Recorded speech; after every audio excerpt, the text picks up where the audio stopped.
Hello students, हमने अपने first video में क्लास 11 सोशियोलॉजी से related lesson first understanding society book में से लेसन फर्स्ट का फर्स्ट पार्ट स्टडी किया। हम अपने नेक्स्ट वीडियो में इस वीडियो में सेकंड वीडियो में हम सोशियोलॉजी से रिलेटेड लेसन फर्स्ट का सेकंड पार्ट और फाइनल पार्ट स्टडी करेंगे।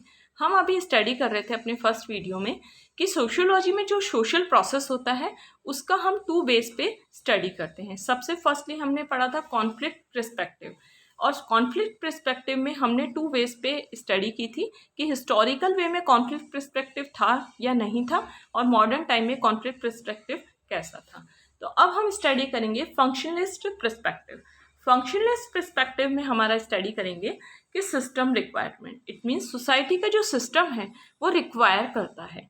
Functionalist perspective is mainly concern to the fulfilment of the broadest condition which are necessary for a system existent। It means society में जो system को बनाए रखने के लिए जो रिक्वायरमेंट्स होती है, बेसिक रिक्वायरमेंट्स होती है, और उन बेसिक रिक्वायरमेंट्स को पूरा करने के लिए ह्यूमन बीइंग ट्राई करता है, तो उसे हम फंक्शनलिस्ट पर्सपेक्टिव कहते हैं। एक बार वापस बता देती हूँ स्टूडेंट कि सोसाइटी है हमारी, सोसाइटी में ह्यूमन बीइंग अपने एग्जिस्टेंस को बनाए रखने के लिए, जो अपनी नीड्स को पूरा करने के लिए जो रिक्वायरमेंट्स फुलफिल करता है, जो फंक्शंस करता है, तो उसे हम फंक्शनलिस्ट पर्सपेक्टिव कहते हैं। फंक्शनलिस्ट पर्सपेक्टिव के मेन ऑब्जेक्ट्स हैं the socialism of new members, नए नए मेंबर्स इसमें कनेक्ट होते हैं। इट मीन्स नए नए मेंबर्स सोसाइटी में आते हैं। A shared system to communication, it means society में जब नए मेंबर्स आते हैं तो जो ओल्ड मेंबर्स होते हैं, इट मीन्स कंजर्वेटिव मेंबर्स होते हैं, और जो न्यू जनरेशन होती है उनमें एक कम्युनिकेशन बनता रहता है अपने एग्जिस्टेंस को बनाए रखने के लिए। एक बार स्टूडेंट फंक्शनलिस्ट पर्सपेक्टिव में ये है हमारा, सिंपल सी बात है। सबसे फर्स्टली हम पॉइंट स्टडी करेंगे कि सोसाइटी में ह्यूमन बीइंग अपने एग्जिस्टेंस को बनाए रखने के लिए, अपनी नीड्स को पूरा करने के लिए कुछ फंक्शंस करता है। उस फंक्शंस करने के जो प्रोसेस होता है उसे ही हम फंक्शनलिस्ट पर्सपेक्टिव कहते हैं। फंक्शनलिस्ट पर्सपेक्टिव में कंजर्वेटिव पीपल्स होते हैं और न्यू जनरेशन होती है। न्यू जनरेशन और कंजर्वेटिव पीपल्स में कम्युनिकेशन होता रहता है। फिर नेक्स्ट हमारा पॉइंट आ जाता है cooperation and the division of labour, जो कि हमारे लेसन फर्स्ट से ही एक पार्ट है। कॉपरेशन क्या होता है और डिवीजन ऑफ लेबर क्या होता है। Cooperation related to human behavior, it is required. It was argued that without human cooperation it would be difficult for human life to survive। It means जो human being होता है, ये तो हम सभी जानते हैं कि हम अकेले नहीं रह सकते, हम अलोन नहीं रह सकते। हमें अपनी सोसाइटी में एग्जिस्टेंस को बनाए रखने के लिए दूसरे पर्सन के साथ कॉपरेशन करके चलना पड़ता है, और जब हम कॉपरेशन करके चलते हैं तभी हम अपनी लाइफ को स्पेंड कर सकते हैं। ये हमारा टॉपिक आ जाता है कॉपरेशन। अब नेक्स्ट हमारा आ जाता है division of labour. It means society में रहकर हम सारा वर्क एक साथ खुद अपनी इंडिविजुअल बेस पे नहीं कर सकते, हमें किसी दूसरे पे डिपेंड रहना पड़ता है। इट मीन्स हमारे जो वर्क है उसका डिवीज़न हो जाता है, तो डिवीज़न ऑफ लेबर है। फिर नेक्स्ट हमारा पॉइंट आ जाता है competition as an idea and the practice. It means जो सोसाइटी में जो ह्यूमन बीइंग्स होते हैं वो अपने एग्जिस्टेंस को बनाए रखने के लिए कंपटीशन होता है उनमें। इट मीन्स हर पर्सन के बीच में दूसरे पर्सन के साथ एक कंपटीशन होता है आइडियाज़ और प्रैक्टिसेस के बेस पे। तो हम इसमें स्टडी करेंगे student in the contemporary world. Contemporary world it means जो हमारे आसपास में जो करंट वर्ल्ड है, competition is the dominant norms and the practice. It means पुराने जो ट्रेडिशन होते हैं, ओल्ड ट्रेडिशन होते हैं, और न्यू ट्रेडिशन के बीच में कंपटीशन होता रहता है कंटेम्प्रेरी वर्ल्ड में। फिर नेक्स्ट हमारा पॉइंट आ जाता है classical sociological thinkers such as Emile Durkheim and the Karl Marx. जो क्लासिकल थिंकर्स थे, जो एमिल डार्किन थे और कार्ल मार्क्स थे, उन्होंने ये बताया था the growth of the individualism. जो इंडिविजुअलिज्म की ग्रोथ होती है, इट मीन्स जो हर पर्सन की ग्रोथ होती है अपनी फ्रीडम के बेस पे, and the competition respective in modern society. Karl Marx और एमिल डार्किन ने बताया था, जो कि क्लासिकल सोशियोलॉजिकल थिंकर्स थे, उन्होंने ये बताया था कि हर पर्सन अपनी फ्रीडम के लिए, अपनी ग्रोथ के लिए दूसरे पर्सन के साथ कंपटीशन करता है, और इसी कंपटीशन को हम competition as an idea and practice के बेस पे हम समझ सकते हैं। फिर नेक्स्ट हमारा पॉइंट आ जाता है the underlying assumption of capitalism.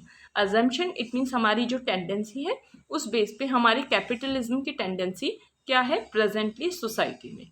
सबसे फर्स्टली हमारा एक्सपेंशन ऑफ ट्रेड। सबसे फर्स्टली हम कैपिटलिज्म का मीनिंग समझते हैं।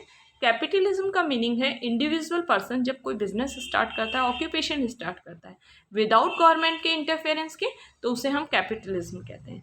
कैपिटलिज्म का सबसे पहला मीनिंग क्या है कि जो कैपिटलिज्म में जो पर्सन्स होते हैं वो अपने ट्रेड का ज़्यादा से ज़्यादा एक्सपेंशन करना चाहते हैं। क्यों? क्योंकि अपनी नीड्स को पूरा करने के लिए और अपने वेलफेयर के लिए।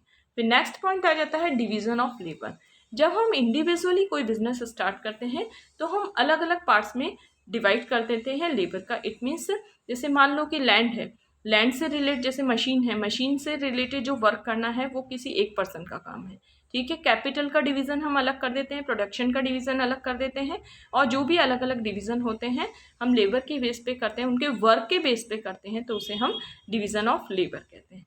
फिर नेक्स्ट हमारा आ जाता है स्पेशलाइजेशन। स्पेशलाइजेशन का मतलब है कैपिटलिज्म में जब हम स्पेशलाइजेशन अजम्पशन को स्टडी करते हैं तो स्पेशलाइजेशन का मतलब होता है कोई पर्सन जिस काम में परफेक्ट होता है उसे उस काम को दे देते हैं, वर्क दे देते हैं। तो it means specialisation it means जो पर्सन की कैपेबिलिटी के बेस पे जब हम वर्क का डिवीज़न करते हैं तो उसे हम स्पेशलाइजेशन कहते हैं।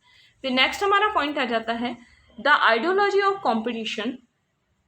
The ideology of competition is the dominant ideology in the capitalism, and the logic of this ideology is that the market operates a manner that ensure greatest efficiency. It means capitalism में जब हम अपनी ideology को describe करते हैं, अपनी ideology को describe करने का मतलब है जब हम अपने बेस पे अपने बिजनेस का हम दूसरे पर्सन से कंपटीशन करते हैं। इट मीन्स हम अपनी कैपेबिलिटी से दूसरे पर्सन की कैपेबिलिटी का कंपटीशन करते हैं तो हमारे वर्क में ज़्यादा एफिशिएंसी आती है। जैसे मान लो कि हमने प्रोडक्शन किया, हमने प्रोडक्शन में क्वालिटी बहुत अच्छे से दी, लेकिन दूसरे पर्सन की क्वालिटी हमारे प्रोडक्शन से भी ज़्यादा अच्छी है, तो हम अपना प्रोडक्शन और भी ज़्यादा इम्प्रूव करने के ट्राई करेंगे। और जब हम अपना प्रोडक्शन और भी ज़्यादा इम्प्रूव करने का ट्राई करेंगे तो हमारे वर्क में और भी ज़्यादा एफिशिएंसी आएगी। फिर नेक्स्ट हमारा पॉइंट आ जाता है competition and the whole laissez-faire economic of the 19th century and the capitalism में have been an important economic growth. Capitalism जब से आया है तब से बहुत इकोनॉमिकल ग्रोथ हुई है। इकोनॉमिकल ग्रोथ होने का मतलब है हमारी कंट्री की जो इकोनॉमिकल कंडीशन है वो पूरी तरह से स्टेबल हुई है। फिर नेक्स्ट हमारा पॉइंट आ जाता है कॉन्फ्लिक्ट एंड द कॉपरेशन।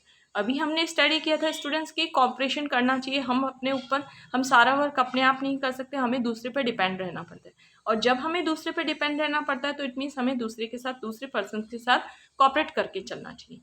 तो सबसे फर्स्ट ही हमारा पॉइंट आ जाता है the term conflict implies clash और ऑफ इंटरेस्ट। कॉन्फ्लिक्ट कब होता है? पर्सन्स के बीच में हमेशा कॉपरेशन रहता है, लेकिन कॉन्फ्लिक्ट कब होता है? जब हमारे इंटरेस्ट किसी दूसरे पर्सन के इंटरेस्ट के साथ क्लैश होते हैं, इट मीन्स टकराते हैं, तो कॉन्फ्लिक्ट होता है। इट मीन्स जैसे अगर हम किसी की सबकी बातें मानते रहेंगे तो हमारे किसी पर्सन के बीच में हम दोनों के दो पर्सन्स के बीच में कॉन्फ्लिक्ट नहीं होता, लेकिन अगर हम किसी की बात हमने मना कर दिया, डिनाई कर दिया किसी की बात को मानने से, तो हमारे उस पर्सन के बीच में कॉन्फ्लिक्ट होना स्टार्ट हो जाएगा। इट मीन्स जब हमारे इंटरेस्ट किसी दूसरे पर्सन के इंटरेस्ट के साथ क्लैश होते हैं तो कॉन्फ्लिक्ट अराइज होता है। फिर नेक्स्ट हमारा पॉइंट आ जाता है students the basis of conflict very, it could be class और caste, tribe and the gender and the religious community. It means conflict कब होता है बेटा? या तो जेंडर बेस पे होता है कॉन्फ्लिक्ट, या फिर रिलीजन के बेस पे होता है, कम्युनिटी के बेस पे होता है, या फिर क्लास और कास्ट के बेस पे कॉन्फ्लिक्ट होता है। इट मीन्स एक रिलीजन है जैसे मान लो हिंदू रिलीजन है और मुस्लिम रिलीजन है, इन दोनों की टेंडेंसी अलग अलग है, इन दोनों के सोचने का तरीका अलग अलग है। जब इन दोनों के सोचने का वे अलग अलग है, थिंकिंग वे अलग अलग है, तो इन दोनों में जो इंटरेस्ट है उनमें क्लैशेस होते हैं, और जब क्लैशेस होते हैं तो कॉन्फ्लिक्ट अराइज होता है। तो स्टूडेंट्स अब हम इस लेसन के कंक्लूजन पे स्टडी करते हैं कि हमने अभी तक इस लेसन में पढ़ा।